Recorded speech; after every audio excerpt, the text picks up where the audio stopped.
I suck at this. What's up, fellow YouTubers? It is I, the one and only HeathAve. It is Saturday. It is the weekend. And it is actually getting colder outside. Just yesterday when I spent the night at Cody's house, and y'all know him from the last video, like, we just went outside in the morning because I had to move my car so Parker could go get us some biscuits, and it was really cold out. And it was really cold out today as well, even afternoon. It's like, holy crap, it's finally getting colder.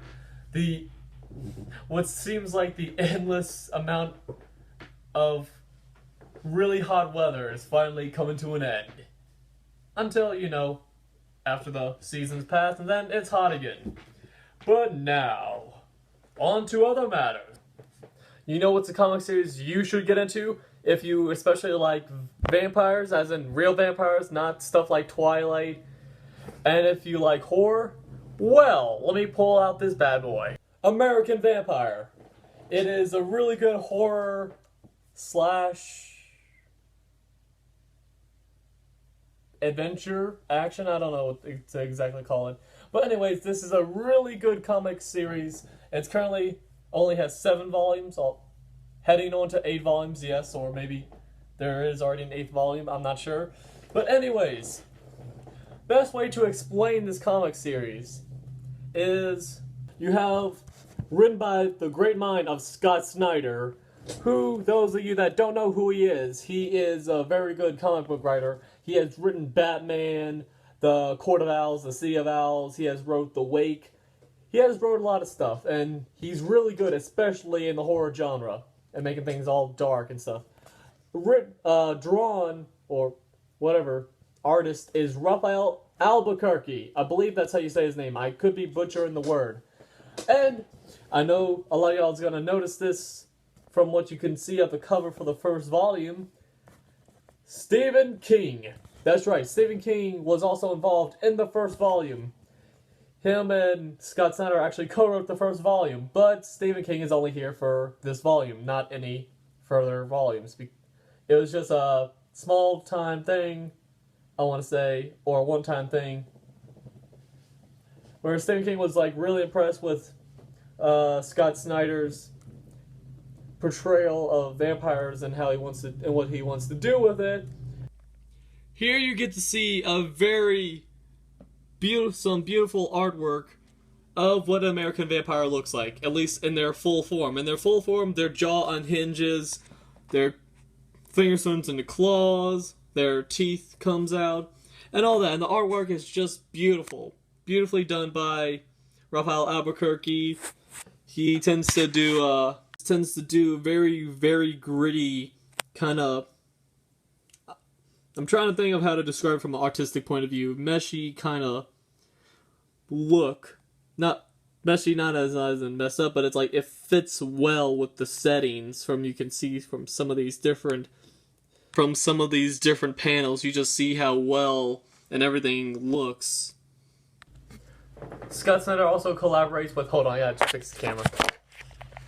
Scott Snyder also collaborates with some different artists along the way, but the main artist, of course, is Raphael Albuquerque. Some of the other artists would be Sean Murphy. Scott Snyder has also worked with Sean Murphy on The Wake, which is a pretty good read, 10-issue run, horror slash sci-fi. Basically just picture aliens underwater. That's what The Wake is. And anyways, I almost forgot to mention that the comic series is published by Vertigo. Vertigo, which is a off-branch of DC, if I believe. And basically, this is where you get all the really, really mature stuff, like the off-chapter of the DC comics. Because this comic series is filled with a lot of gore. I'll show you an example right here. Just look at that. The amount of blood. Or this panel right here, it is just, you see a guy with bite marks, ripped skin, and blood everywhere as he's drained from its body. This is just crazy. And some of these scenes are just downright scary looking. Like, look at this panel of a vampire. This and some stuff that could give some people some really horrifying nightmares if they're not used to this kind of stuff. And now let's talk a little bit about the characters in the story. I don't really want to spoil the story, but I will talk about who are the two lead characters. One of them is Skinner Sweet, an outlaw from the 1800s who becomes the first American vampire. And then the second lead is a upcoming actress named Pearl Jones, who lives in the 1920s and becomes the second American vampire. She gets left for dead and gets turned into a vampire, and she becomes a badass. So none of that damsel in distress crap. And I don't want to spoil too much of the plot, so just know this. The story goes through different decades. It's like, oh, it'll be in the 20s, then it'll be in the 30s, 40s, 50s, 60s.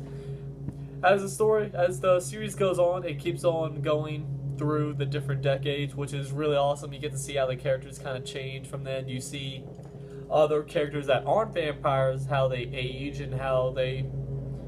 There's just so many like favorite characters that I know a lot of people is gonna have. And sorry if you hear that, my dad's outside cutting the lawn, which is so loud, but it's cool. It's pretty cool outside, so it's like I don't judge him. It's good weather to cut. And anyways, I think I'm pretty much wrapped up this video. If you like the sound of American Vampire, go and read it. If you don't want to read it, then fine. If it's not your cup of tea, it's not your cup of tea. And this is HeathAve signing off.